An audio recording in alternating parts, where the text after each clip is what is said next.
Welcome, it's Howard from HDS Electrical, and today we're going to be fitting a board.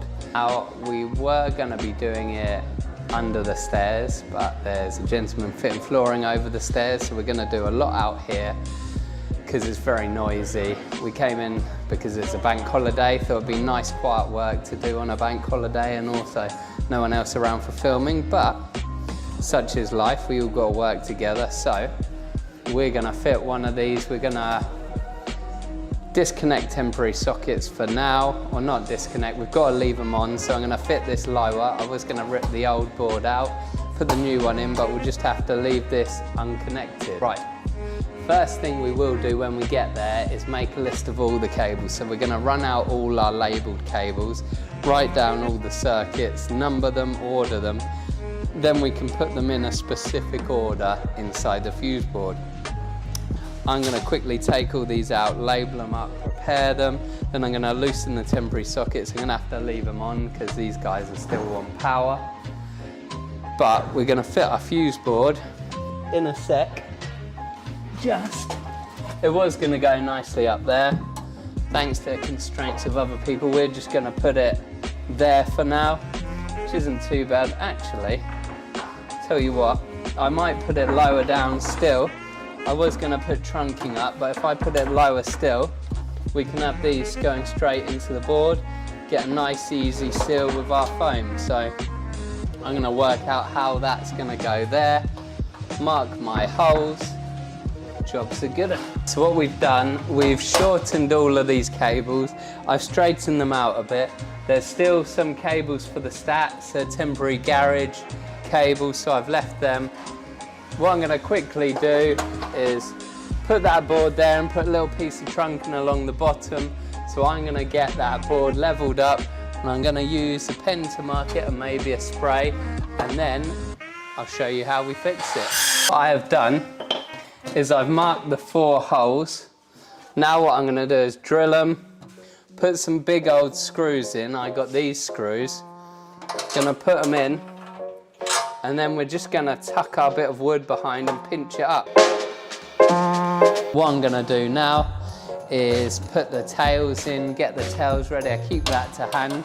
This has a nice splitter so you can see where the tails go, but it's nice just to plan them out. I've also got a reducer that's too big, so we'll forget that one. I like to get it in the top. It's going to be slightly offline, because the way I want to run the tails, they're going to come along from the mains over there, in there, and in the board here.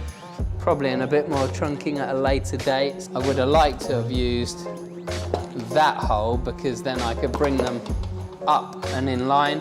Whereas this one, I'm going to have to bend them slightly and get them in, but it is what it is. These ones are really tight. It's all right when you get the first one in. I don't know why they made them so tight, but they have. Always check which way round the live and neutral are. Otherwise, you'll be changing them after. Not my first time.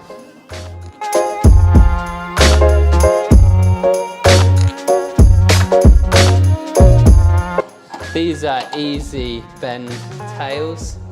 So in the old days, you used to have 6 or 7 cores. Now we've got 10 million thin cores, which is actually better for passing electricity because it creates a greater flow of electrons. I'm not going to bore you with the science behind that. What it does mean is these are nice and easy to bend, unlike the old ones. One thing I like to do, you can do it right up there if you want, or you can do them before you put them in, which is sometimes good, sometimes not. So I like to score them all the way round, gently, so you don't go through to the copper. Then get your pliers, snap it. It's Howie's little tip. This is going to go in there. I'm going to tuck that behind those, there like that. Bob's your uncle. I'm going to pull them out slightly as I go. That will go in there like that, from there to there, and then we have our earth one will go underneath from there to there. Had I known, I probably would have put this in there, but can't get it all perfect. I'm going to put this in now. The reason I'm doing that is so I don't forget it. This is a technique my apprentice taught me, and it's a damn good one. Here is the trick my apprentice worked out. So I used to mount batten on the wall, work out the length, work out where the screw holes were on the back of that, fix that, make our own fixings, drill through, fix this to the wall, make sure it's all square, measure it out, fix that to this, which means lining up these holes to where you fixed the wood in the first place. Awful lot of messing about. And he came up with the great idea of, why don't we just loosely fix, and we can literally tuck it. I'm obviously going to trim this wood down in the side afterwards, and then pinch the screws up. So we do that both sides. That gives us a nice gap to get cables down the back. Obviously then can quickly mark it, loosen, cut that to length. Same both sides, makes life so much easier. So that is what we're going to do, and I'm not going to bother leveling it up until we're all ready to go. So that is Mikey's really clever technique for packing off a fuse board, putting our bits of wood in, as we discussed. Now we're going to get a bit of trunking along there, cables in the bottom, so they'll go up like that, organise them all out, and then we're ready to go. So I'm going to cut a piece 21 inches long, going to make a notch from 8 to 19 for the cables to come out the top. So that means I'll find the multi-tool, 8 to 19, 21 long.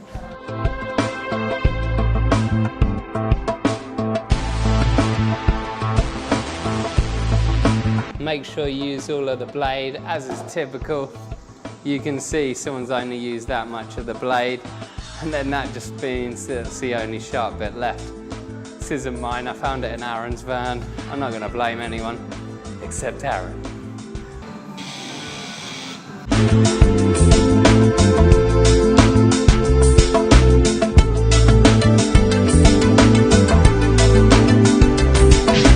I'm going to just loosen these earths because I want all the old earths to be tucked right out away from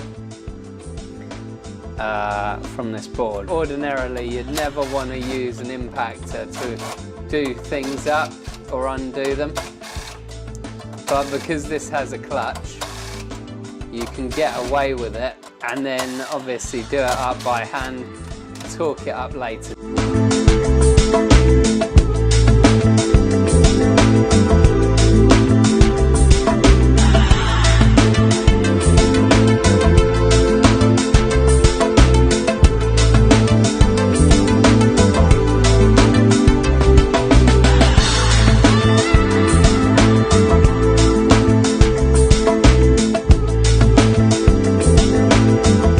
You may wonder why we've got all these dangling neutrals for the RCBOs. Now you see a lot of the guys on site on YouTube tuck them all behind, and we used to do that. Nothing wrong with it per se. I'm just explaining, it looks neater and we do like looking neater, but there's a reason we found why we